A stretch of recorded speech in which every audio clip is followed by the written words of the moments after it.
হায় আল্লাহ, বাবা কান্না করে নিজের সন্তানের জন্য, স্বামী কান্না করে স্ত্রীর জন্য। একজন বাবা কান্না করতেছে, ওই বাবা কান্না করতেছে, বলতেছে সবাইকে, এই লোকেরা তোমরা যাও বাস থেকে আমার কন্যা সন্তানটারে, শিশু বাচ্চাটারে উদ্ধার করো। স্বামী কান্না করে, আমার স্ত্রীকে নিয়ে আমি ঢাকার দিকে রওনা হলাম। আমার স্ত্রীর কি উপায় হবে? স্ত্রীটাও তো আজকে বাসের ভিতরে জমিন থেকে বিদায় নিয়ে চলে যাইতেছে। উদয়ার আল্লাহ, হায় আল্লাহ, যারা জমিন থেকে বিদায় নিয়ে চলে গেছে রে আমার মাওলা, প্রত্যেককে তুমি মাফ করে দাও, শহীদি মর্যাদা দান করে দাও রে আমার আল্লাহ। হায় আল্লাহ, প্রত্যেকটা পরিবারকে তোমার হাতে দিয়ে দিলাম, জিম্মাদার হয়ে যাও রে আল্লাহ।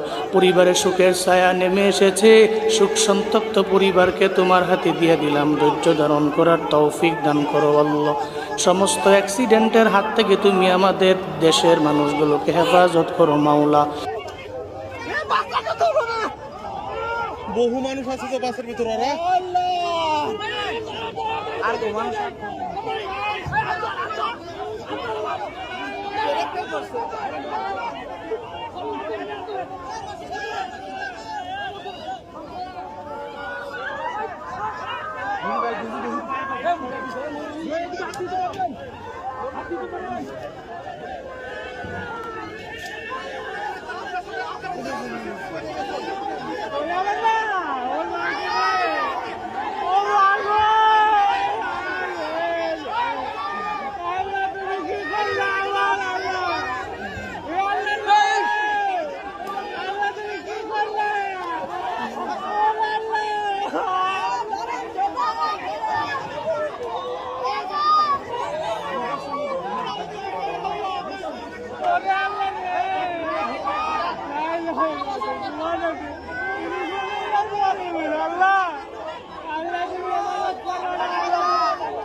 সাবান